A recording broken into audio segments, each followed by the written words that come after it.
आपका क्या मत है वासुदेव? कल कौरव किस रणनीति के साथ युद्ध क्षेत्र में उतरेंगे?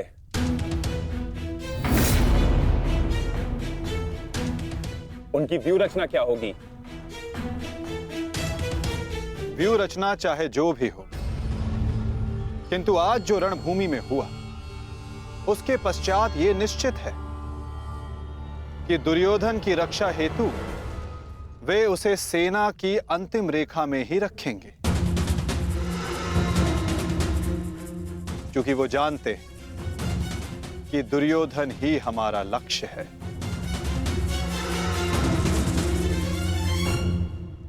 यदि ऐसा है तो फिर हमें कौन से व्यू का उपयोग करना चाहिए माधव?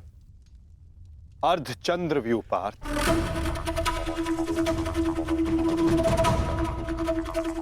उसी व्यू के कारण हम दुर्योधन को रणभूमि की ओर ला पाएंगे।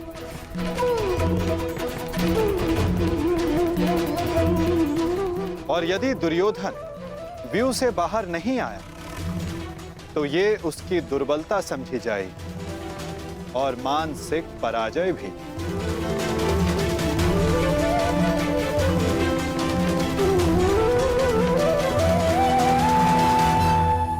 कल दुर्योधन की रक्षा कोई नहीं कर पाएगा, वो चाहे आचार्य द्रोण हो या पितामह, अश्वत्थामा हो या दुशासन या फिर वृक्षसेन। कल जो भी योद्धा मेरे और दुर्योधन के मध्य आएगा तो या तो रणभूमि छोड़ेगा या फिर ये संसार।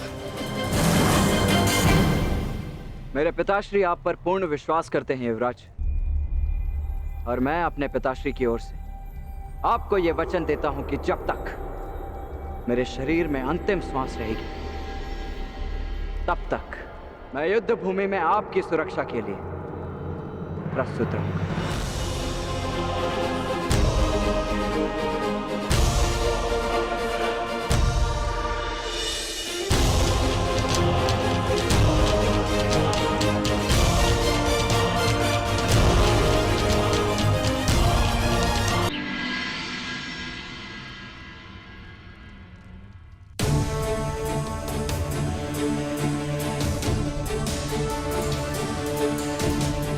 आज युद्ध का तीसरा दिन है। मेरी इच्छा है कि तुम हर परिस्थिति में मेरे साथ रहो। तुम्हारी सुरक्षा हेतु यह आवश्यक है। आप केवल सेना के नेतृत्व के बारे में सोचिए।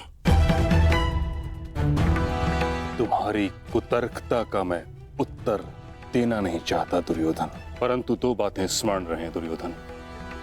प्रथम, जीवित रहने का प्रयास करना। द्वितीय, सदैव मेरे पीछे ही रहना।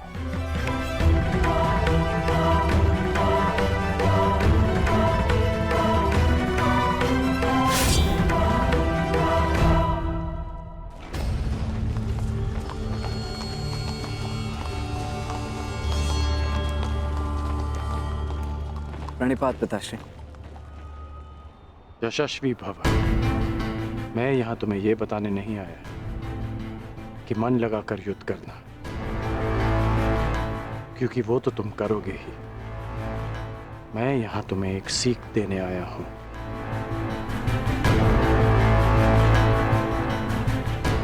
युद्ध क्षेत्र में योद्धा कहां है, ये जानने का सबसे अच्छा संकेत है उसके युद्ध की पताका। तुम्हें जिसकी भी रक्षा करनी है या जिस पर भी प्रहार करना है, उसके रथ की पताका को जानना, पहचानना बहुत आवश्यक है। मैंने ये तुमसे पहले नहीं कहा, पर आज कह रहा हूं कि मुझे स्वयं पर गर्व है कि मैं तुम्हारा पिता हूं।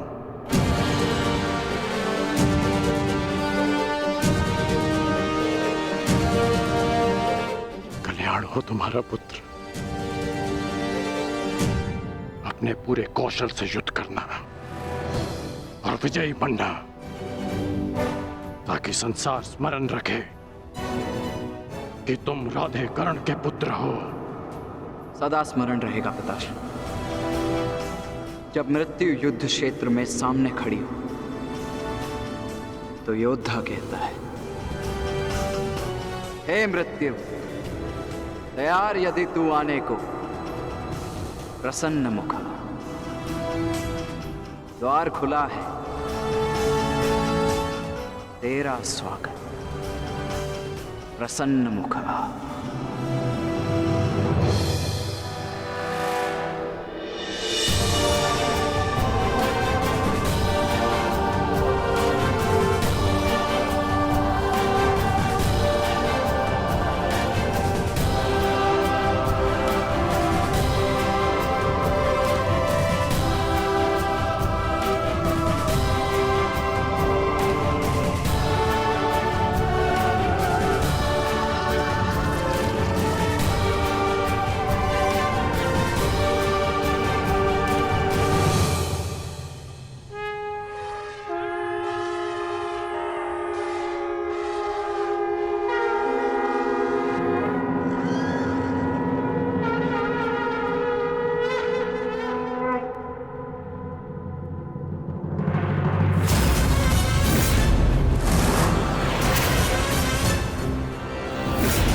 समय आ गया है पार्थ।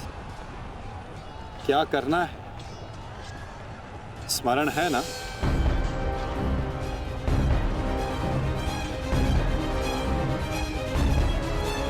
जी माधव। आज महामहिम भीष्म ने गरुड़ व्यूह का निर्माण किया है महाराज। किंतु पांडवों ने कौन सा व्यूह रचा है संजय? पांडवों ने अर्धचंद्र व्यूह की रचना की है महाराज। मूर्ख है युधिष्ठिर, कभी भी अर्धचंद्र व्यूह गरुड़ व्यूह को नहीं तोड़ सकता।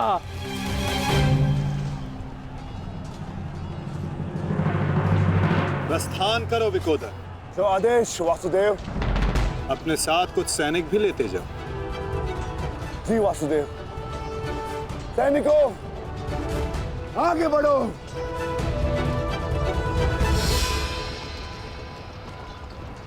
क्षमा चाहता हूं माता, किंतु भ्राता भीम दुर्योधन और उसकी सेना के लिए अकेले ही पर्याप्त है।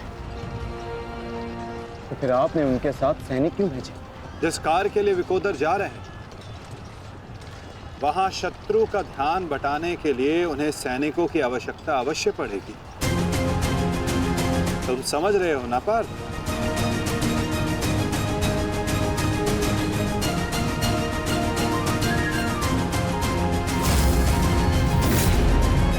दुर्योधन, कल जो कार्य अधूरा रह गया था उसे पूर्ण करने का आज समय आ गया है।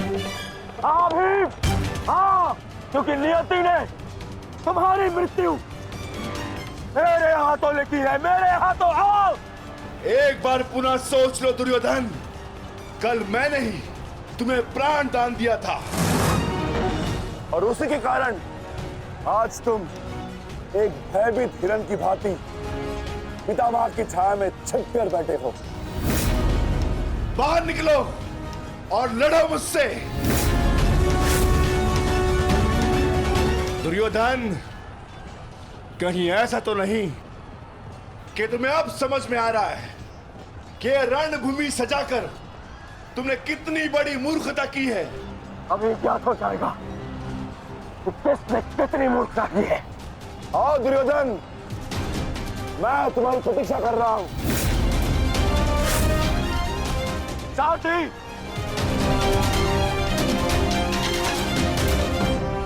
पांडवों ने अर्धचंद्र व्यूह बनाया है।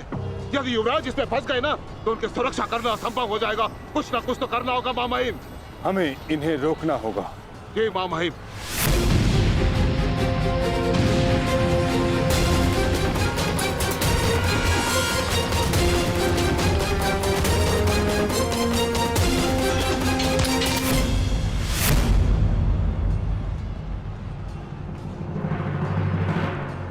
प्रणिपात प्रपितामह।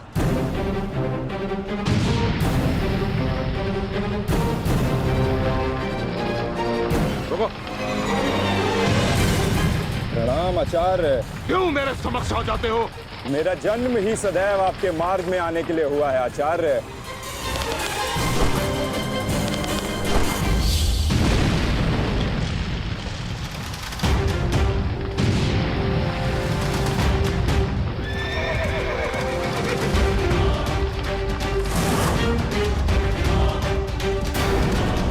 मुझे युवराज की सहायता के लिए जाना होगा।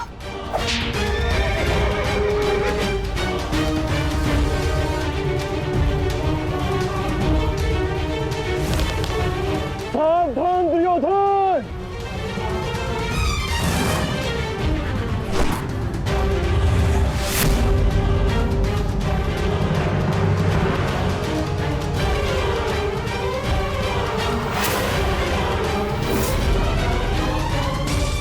चूक गए अर्जुन। अपना एक बाण व्यर्थ कर दिया तुमने। ना मेरा बाण अपना लक्ष्य चूकता है और ना मैं कोई बाण बिना लक्ष्य संधान करता हूं।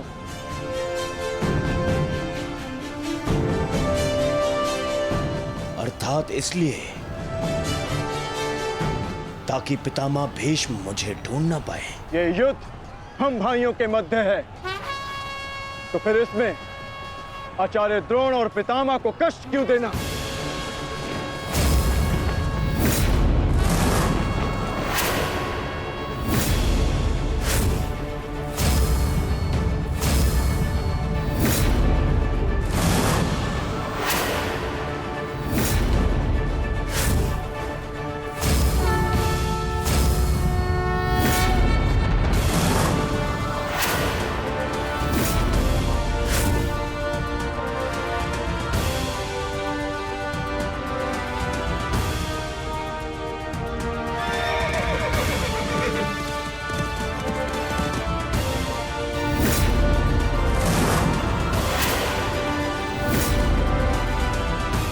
युद्ध क्षेत्र में योद्धा कहाँ है, ये जानने का सबसे अच्छा संकेत है उसके युद्ध की पताका।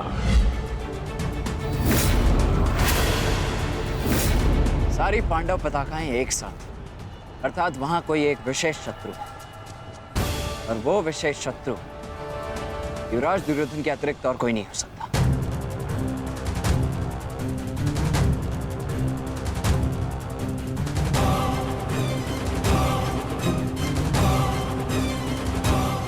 अब समझा, जब बल से कार्य नहीं बना तो छल से मुझे बंदी बनाने की योजना बनाई है तुम पांडवों ने। हाँ?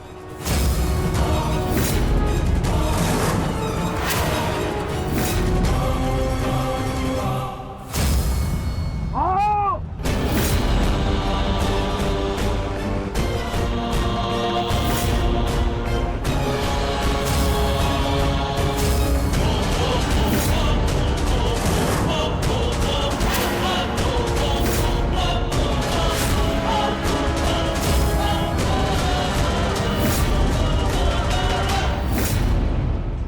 सावधान दुर्योधन!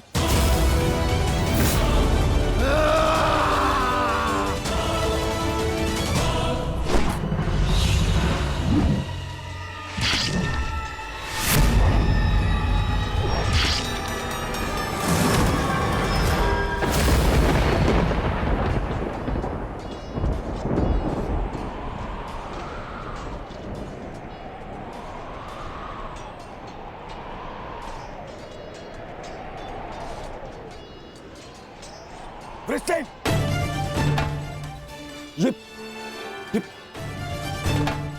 ये क्या किया तुमने पुत्र? हमने वचन पूर्ण किया। उठो उठो उठो।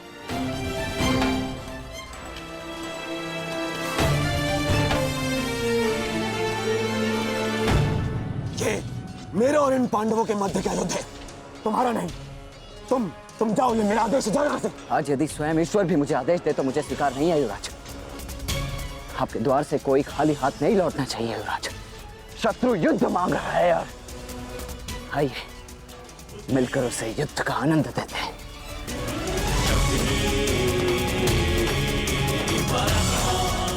हर हर महादेव। हर हर महादेव।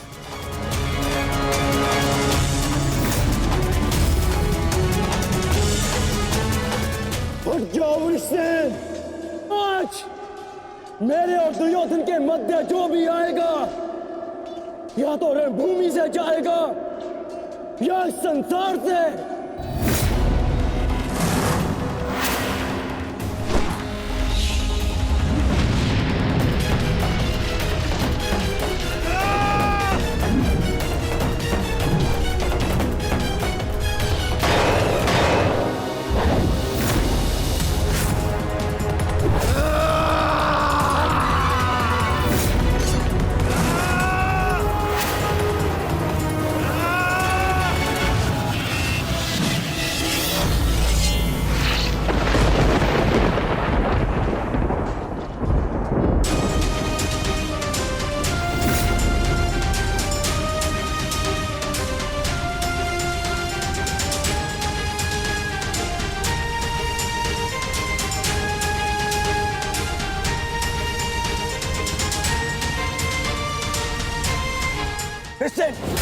तुम ठीक तो हो पुत्र? हाँ, आप मेरी चिंता मत कीजिए युवराज, आप स्वयं। वृषसेन,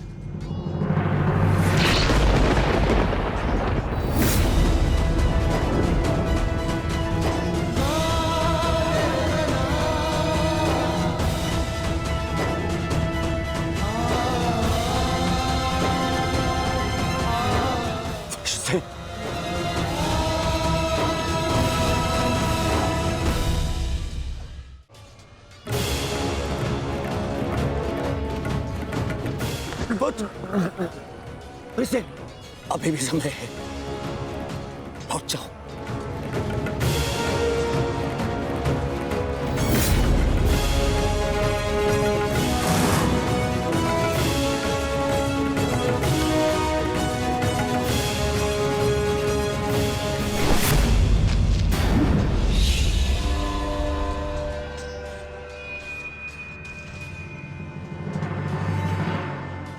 सूर्यास्त होने को है अर्जुन,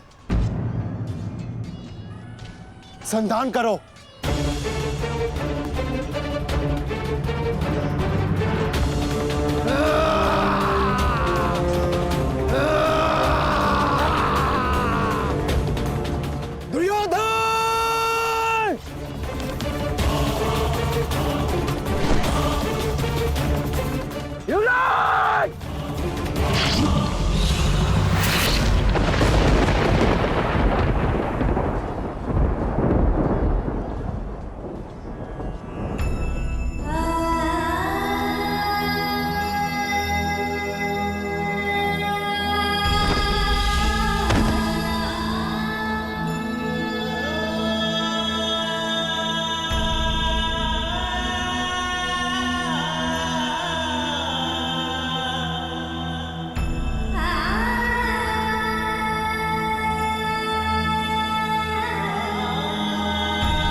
युवराज,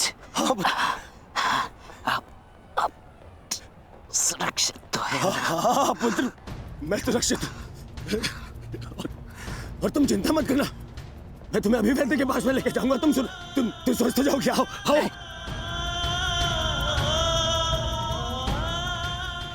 नहीं युवराज, मेरे पास समय नहीं है। नहीं। मुझे कहीं और जाना है। कहाँ जाना है?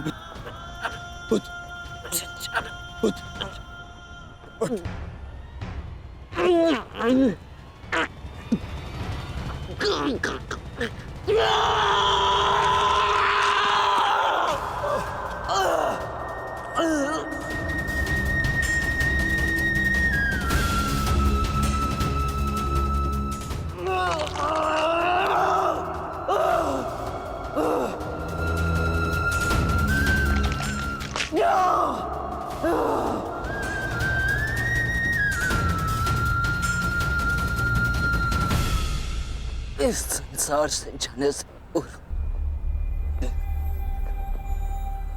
मुझे उनसे मिलना है जिन्होंने मुझे इस संसार में आने का लक्ष्य समझाया।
रुकिए पिताश्री।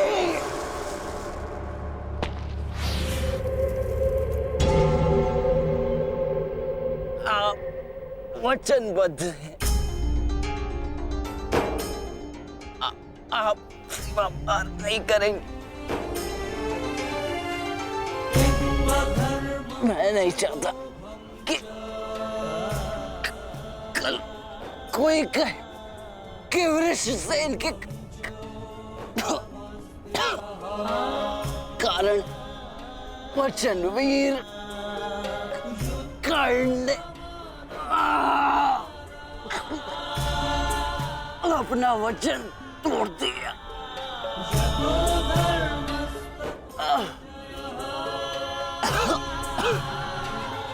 आओ पुत्र, अपने पिता के पास आओ। हाँ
विराट को बुलाओ, विराट को बुलाओ। मैंने अपना वचन पूरा किया पिताश्री। तुम्हें कुछ नहीं होगा, कुछ नहीं होगा तुम्हें। जब मृत्यु समक्ष खड़ी हो तुम तो क्या कहता है? हे मृत्यु, यार यदि तू आने को प्रसन्न मुख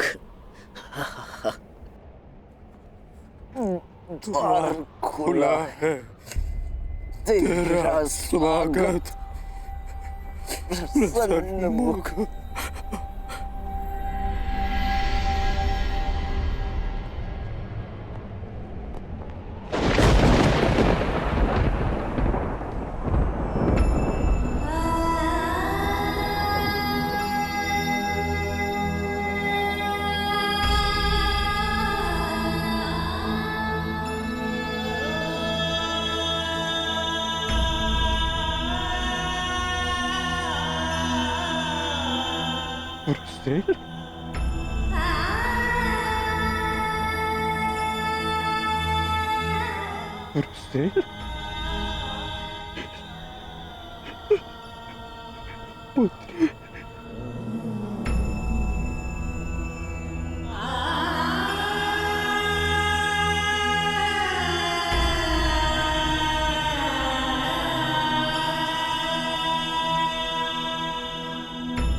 पुत्र, पुत्र, उठो, उठो पुत्र, उठो।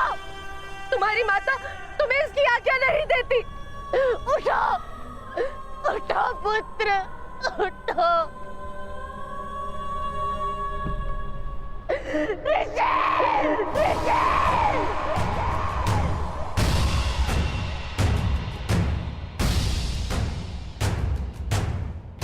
पांडु पुत्रों की, पांडु पुत्रों की, पांडु पुत्रों की, पांडु पुत्रों की, पांडु पुत्रों की,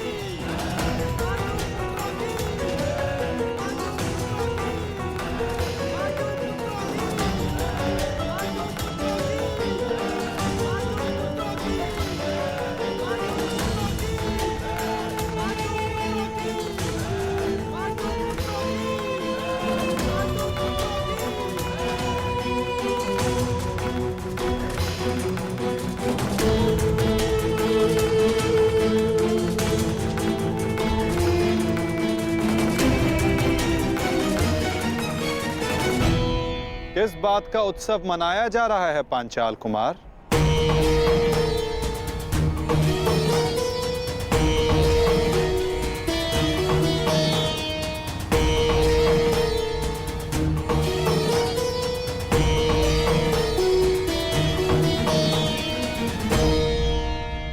अपनी विजय का उत्साह रखना उचित है, परंतु एक वीर, एक महायोद्धा की मृत्यु का उत्सव मनाना उत्साह है।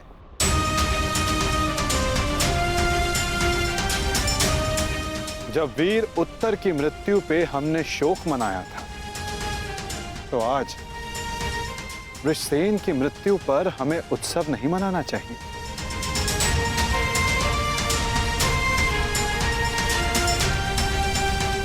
कल हमने एक वीर योद्धा खोया था और आज हमारे विपक्ष ने एक वीर योद्धा खोया है। किसे पता कल कौन वीर गति को प्राप्त हो जाए।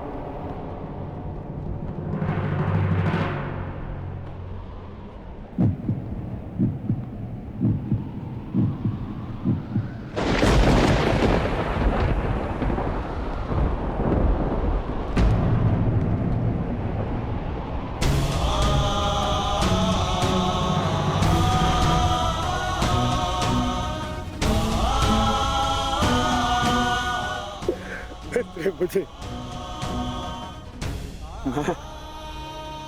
मैं तुम्हारे पुत्र की रक्षा नहीं कर पाया मित्र। आज यदि मैं जीवित हूं तो केवल तुम्हारे इस वीर पुत्र के कारण। अच्छा तुम मुझे उसकी करनी चाहिए। मेरा पुत्र अपना कर्तव्य पूर्ण करते हुए वीर गति को प्राप्त हो गया। मुझे इस पर गर्व है।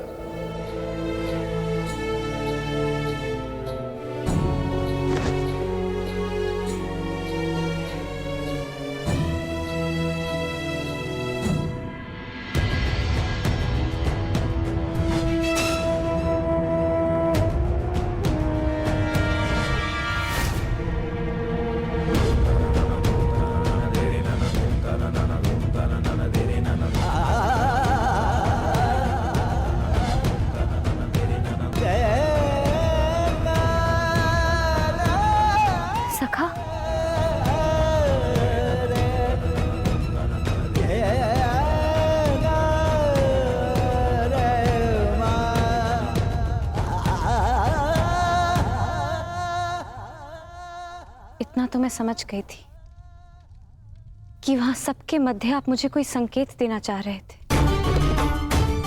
परंतु आपका मंतव्य क्या था सखा? मैं समझ नहीं पा रही हूं।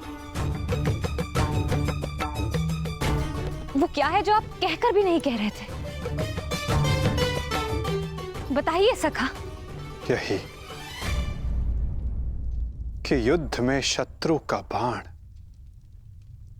नाम या मुख देखकर नहीं आता, वो केवल हृदय को छलनी कर जाता है सखी।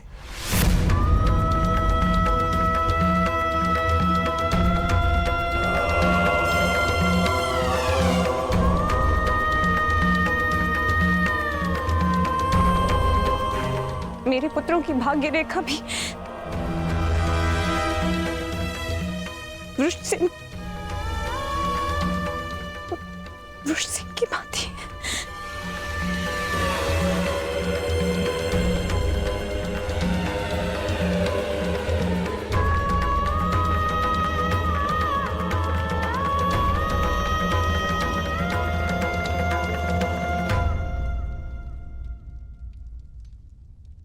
आने वाले कल पर तुम्हारा कोई वश नहीं, और जो कल हो गया उस पर शोक मनाने का कोई लाभ नहीं।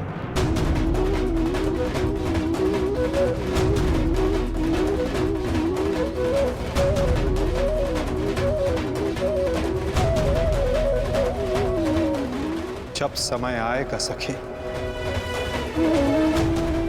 तुम्हें सब ज्ञात हो जाएगा।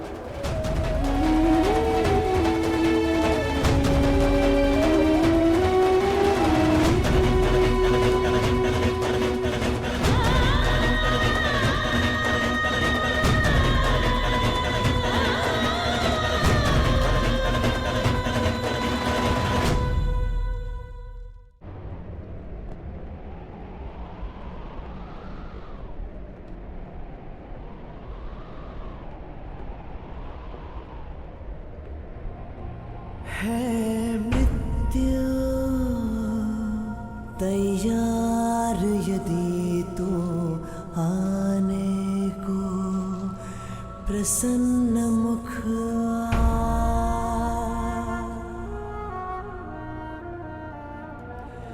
द्वार खुला है तेरा स्वागत। स्वागत वीर खड़ा द्वारे अभयागत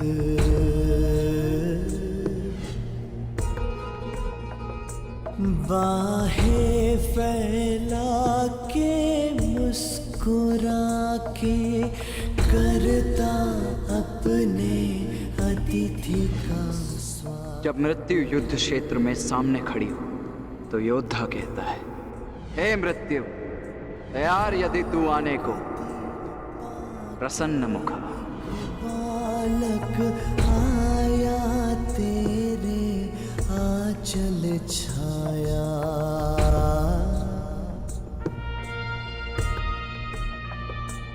पिता की गोद में खेल सकाना, तेरी गोद में सोने आया।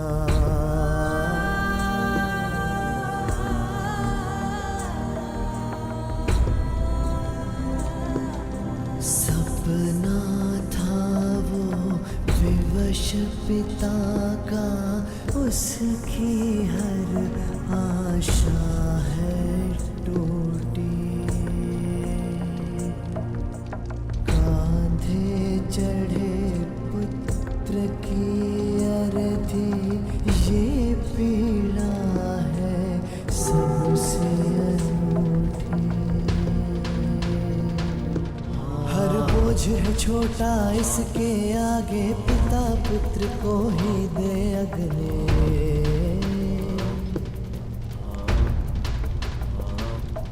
अश्रु है बहे आज अंगारे, आग नहीं है अब ये बुझने।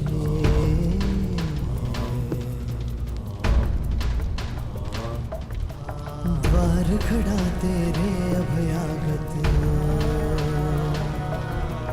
कर अपने अतिथि का स्वागत, कर अपने अतिथि का स्वागत।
छोड़ो मुझे, इनका इतना साहस, यहाँ आ गए, क्यों आए हो यहाँ? आज के युद्ध पर अपनी विजय का उन्माद दिखाने, या फिर फिलिस्तीन की मृत्यु पर उपहास उड़ाने? हाँ,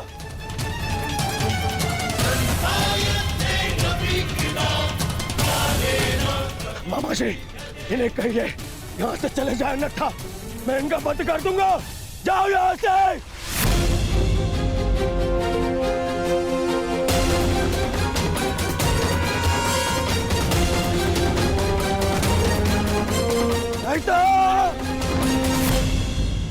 नहीं मित्र,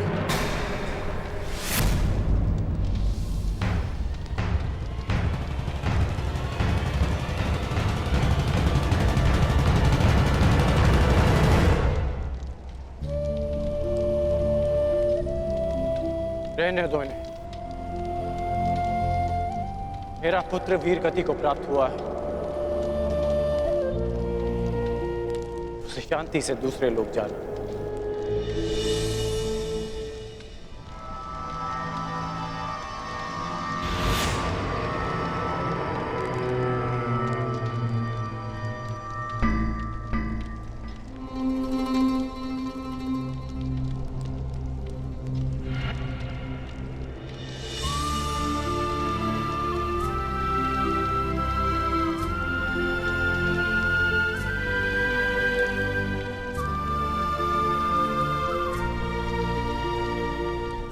आप सब मेरे पुत्र के अंतिम संस्कार में आए, उसकी वीर गति को सम्मान दिया।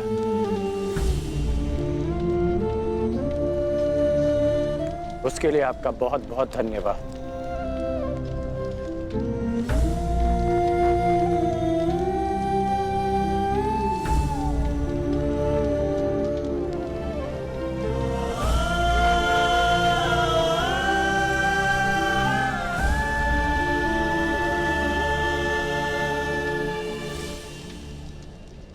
ठहरो अर्जुन।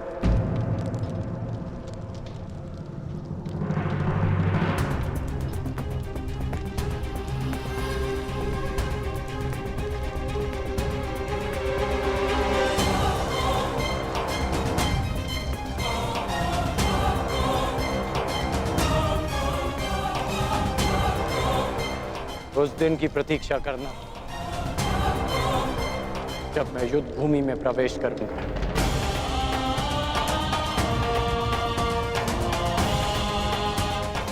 जो भी हुआ मुझे भी उसका खेद है। मैं भी एक पिता, इसलिए तुम्हारी पीड़ा को भली भांति समझ सकता हूं। मैं ये सब प्रतिशोध लेने के लिए नहीं कह रहा हूं, और ना ही मुझे तुमसे कोई स्पष्टीकरण चाहिए, और ना ही तुम्हारी सहानुभूति। मेरे पुत्र ने अपना कर्तव्य पूर्ण करते हुए अपने प्राण दिए। उसे वो सम्मानित अंत मिला जो हर योद्धा का स्वप्न होता है। मैं ये सब इसलिए कह रहा हूं क्योंकि अब उसका अधूरा काम मैं पूर्ण करूंगा। प्रयास करूंगा कि तुम्हें भी सम्मानजनक अंत मिले।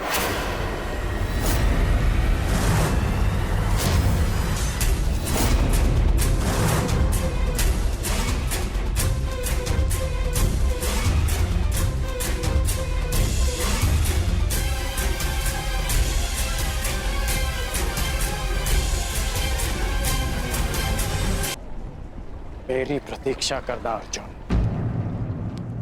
प्रयास करूंगा कि तुम्हें भी सम्मानजनक अंत मिले।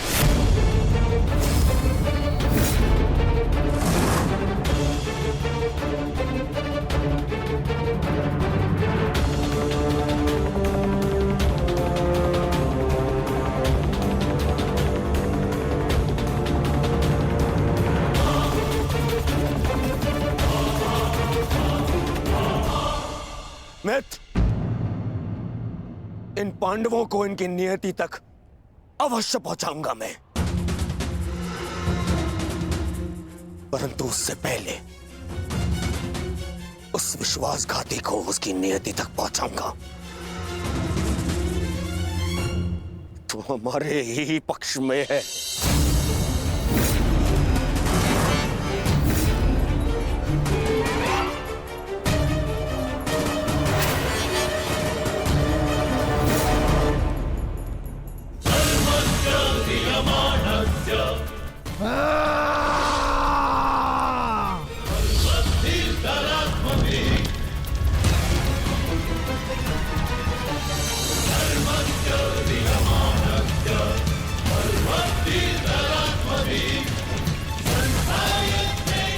महामहिम,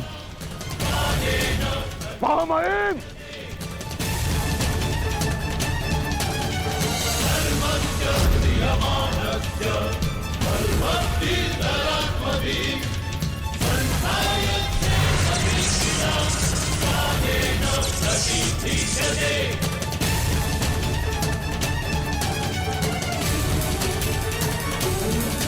महामहिम, आप ठीक तो है?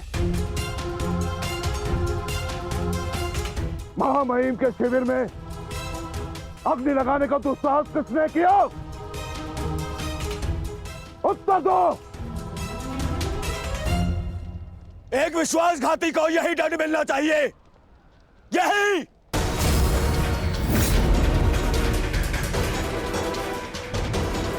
सावधान दुर्योधन,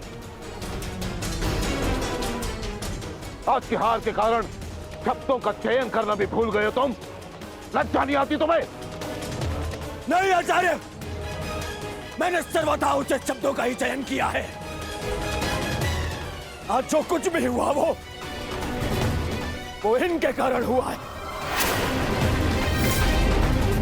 इनके पांडवों के प्रति प्रेम भाव के कारण ही आज वृषसेन वीर गति को प्राप्त हो गया।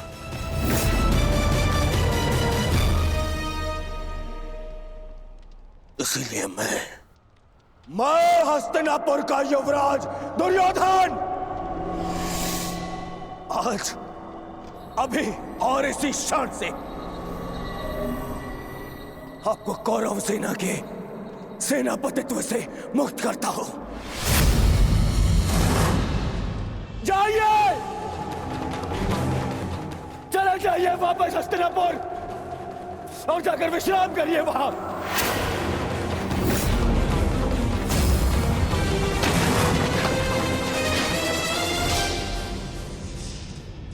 अपने शब्दों पर नियंत्रण रखो दुर्योधन, और अपनी सीमा मत लांघो। सीमा लांघ नहीं रहा हूं, आज तो सीमा बना रहा हूं।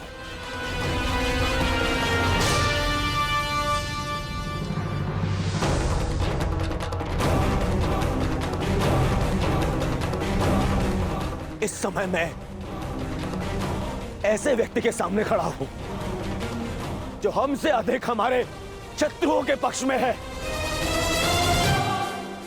जिनके मौन रहने के कारण ही मेरे मित्र ने अपना पुत्र और मैंने अपना रक्षक खो दिया। हस्तिनापुर के युवराज की सांसें चलती रहे तो उसने अपनी सांसें खो दी। वृषसेन की मृत्यु का दुख जितना तुम्हें है उतना हमें है, हम सबको है। पर इसका अर्थ ये नहीं कि तुम महामहिम के साथ दुर्व्यवहार करो, जो मैं तुम्हें कदापि करने नहीं दूंगा। बस गुरुदेव, यदि आप भी पितामह के साथ विदा लेना चाहते हैं तो आप भी जा सकते हैं। आपको ससम्मान विदा करेगा यह दुर्योधन।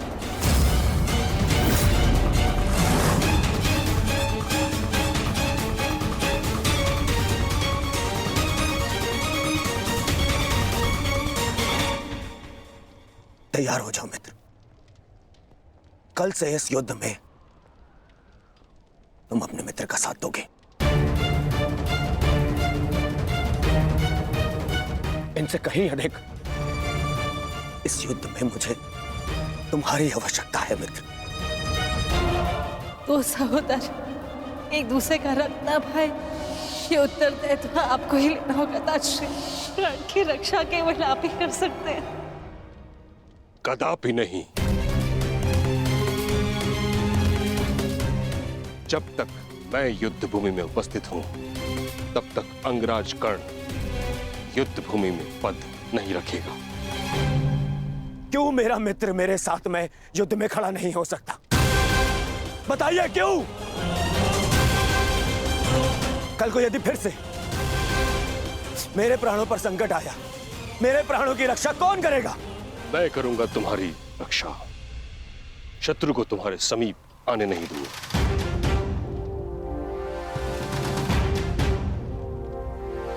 कल सूर्य की पहली किरण के साथ तुम ही नहीं अपितु समस्त पांडव भीष्म पितामह का वह रूप देखेंगे जिसकी किसी ने कल्पना भी नहीं की हो।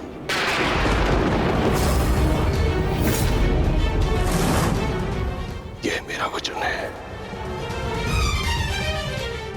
अर्जुन हो या युधिष्ठिर, कृष्ण हो या भीम, गंगा पुत्र भीष्म के प्रताप के आगे झुकेंगे। यह मेरा वचन है।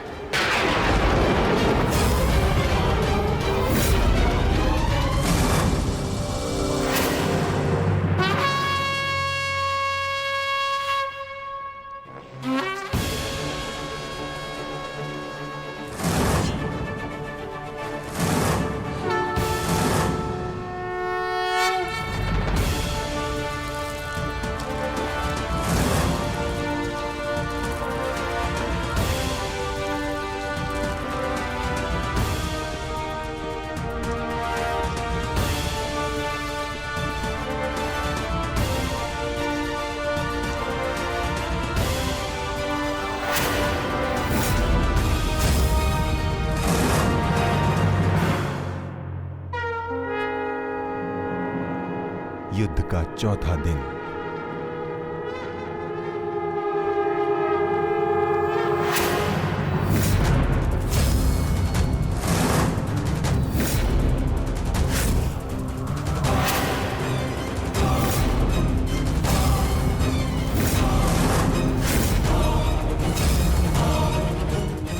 पितामह, देव की रचना कीजिए। मुझे अपने प्राण का विश्वास दिलाइए पितामह। बस दुर्योधन, अन्य कोई व्यूह नहीं। चलो सारथी।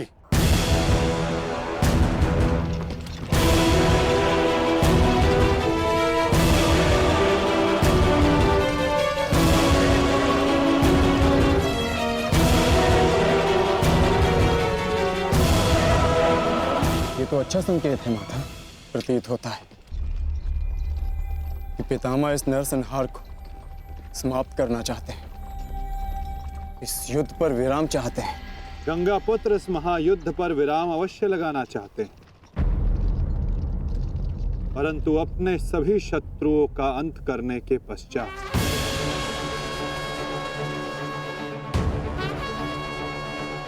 आक्रमण करो पांडु पुत्रों, और यदि सामर्थ्य हो तो जीवित रहो।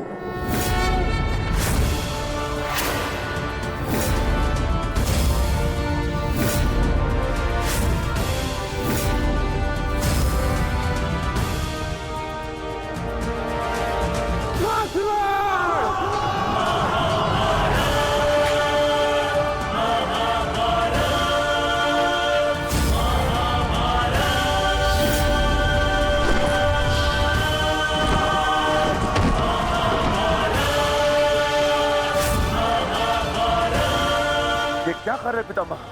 कभी कभी कर्तव्य की चेतना आकांक्षाओं के स्वप्न पर हावी हो जाती।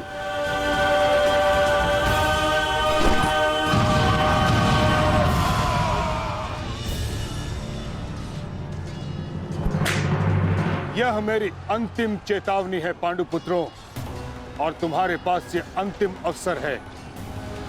समर्पण करो, अन्यथा परिणाम के लिए प्रस्तुत रहो।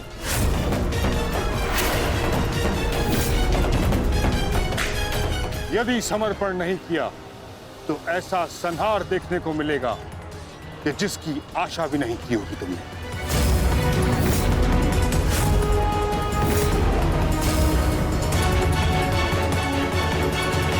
किस बात का समर्पण पितामह? किस बात का समर्पण? आप भली भांति जानते हैं कि इस युद्ध के अलावा हमारे पास और कोई विकल्प नहीं, और यही युद्ध हमें हमारा अधिकार और न्याय दिलाएगा।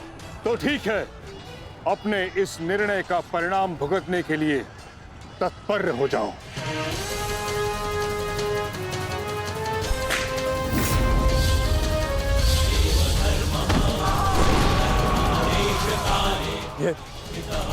ये पितामह क्या कर रहे हैं?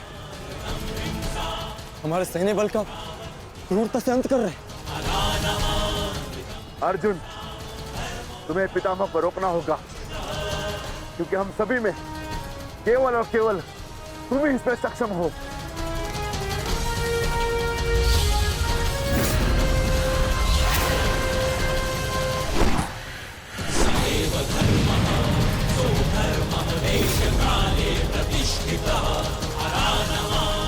अर्जुन, युद्ध करो अथवा समर्पण।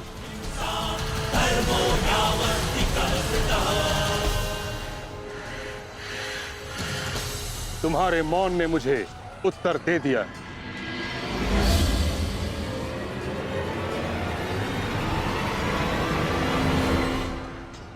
और तुम द्वंद्व करना चाहते हो भी या नहीं?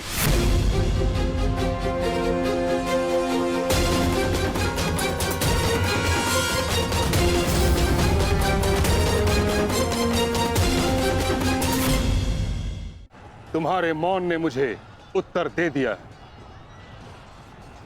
उचित होगा पितामह कि आप अपनी ओर से कौरवों को भी आक्रमण करने की अनुमति दीजिए।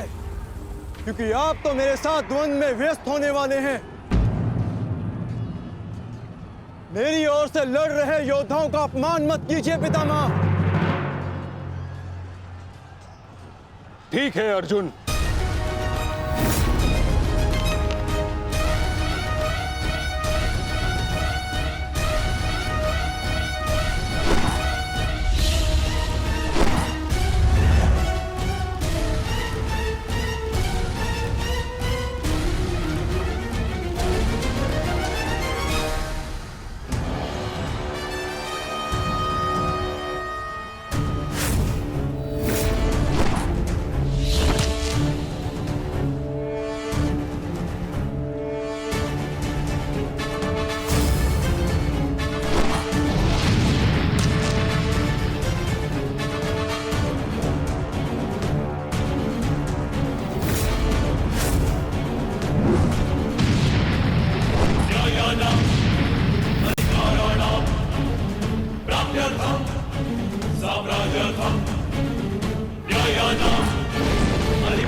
युद्ध का 9वां दिन।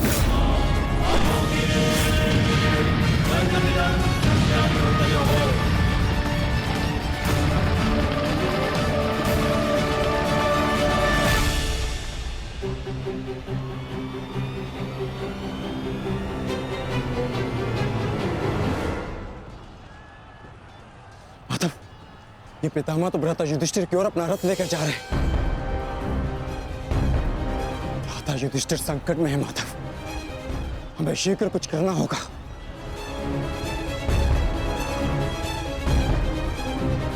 तुम भली भांति जानते हो युधिष्ठिर कि तुम मुझसे द्वंद्व करने में सक्षम नहीं हो।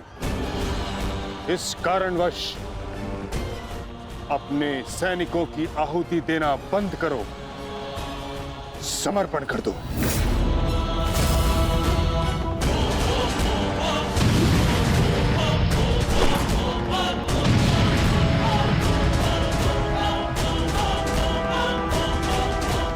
अद्भुत पितामह, अद्भुत। गंगा पुत्र अच्छा है, अच्छा है।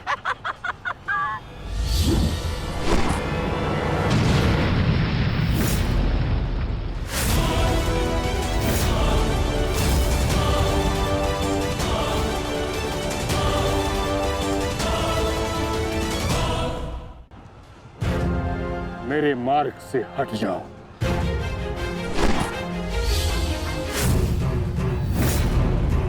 यह मेरी अंतिम चेतावनी है पुत्र, मेरे मार्ग से हट जाओ।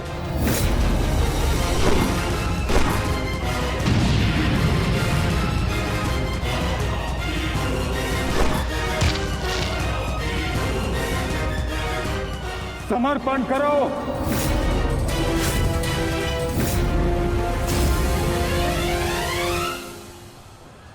हम कौरवों के समक्ष समर्पण नहीं करेंगे पितामह, चाहे इसके लिए हम सबको अपने प्राण क्यों ना खोने पड़े। जब तक शरीर में अंतिम श्वास है, जब तक शरीर में रक्त की अंतिम बूंद है, हम समर्पण नहीं करेंगे पितामह, और ना ही हम रुकेंगे।